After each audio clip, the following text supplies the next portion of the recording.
Hi guys, welcome back to episode 6 of Rookies on Rookies. I'm Amelia and this is Grace, and we are so excited to talk to you guys about rural investing today. Before we get started, don't forget to like, comment, and subscribe, and of course, follow us on Instagram, Grace.investing and Amelia Jo REI.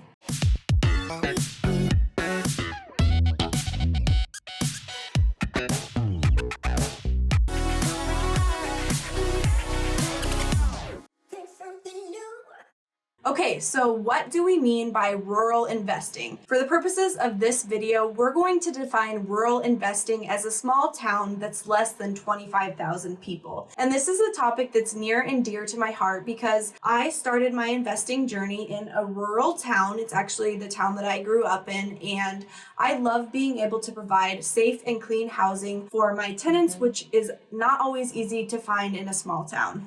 And it's often a topic that is misunderstood by a lot of people, so that's why we're excited to dig into this a little bit deeper. So my investment journey started in small town Iowa, in a town of about 5,000 people, but I felt safe investing there because there's a couple large employers in the area. There's also the only school district in the county, and there's also a local hospital, i.e. there's a pool of tenants to rent from me. So my first ever purchase was a triplex. I bought it for $78,000, and I'm cash flowing about $800 a month from that property. And then the second property I ever purchased was a quadplex. The purchase price was $135,000, and I'm cash flowing about $1,200 from that. And technically my very first deal was a house hack that we're in right now. It's a 1920s craftsman in the small town that I grew up in, and I used to walk past this house every day. And then we realized it was empty. We figured out where the owners lived, and I wrote them a letter saying that I wanted to buy it. Because I knew them and my families knew them, I was able to make a good connection with them and ended up buying the house for $21,000 under what it appraised for. I bought a 3-bed, 1-bath, 1-acre house for $140,000, and it's a house hack, also kind of a burr. We've put about $10,000 into it so far. It's probably worth $180 to $190 right now.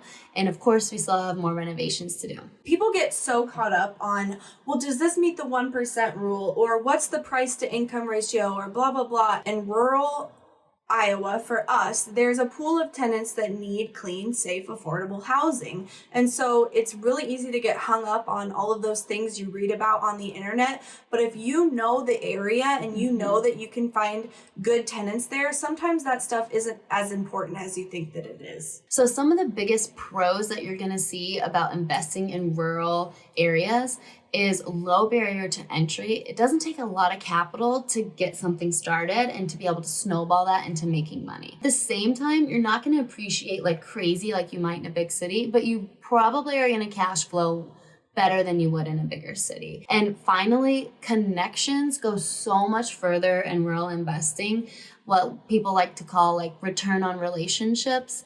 You just know so many more people when you're connected in a small town, and it makes it so much easier to get momentum in your business and to make things happen within real estate. Another pro to investing in a rural area is that there are less regulations.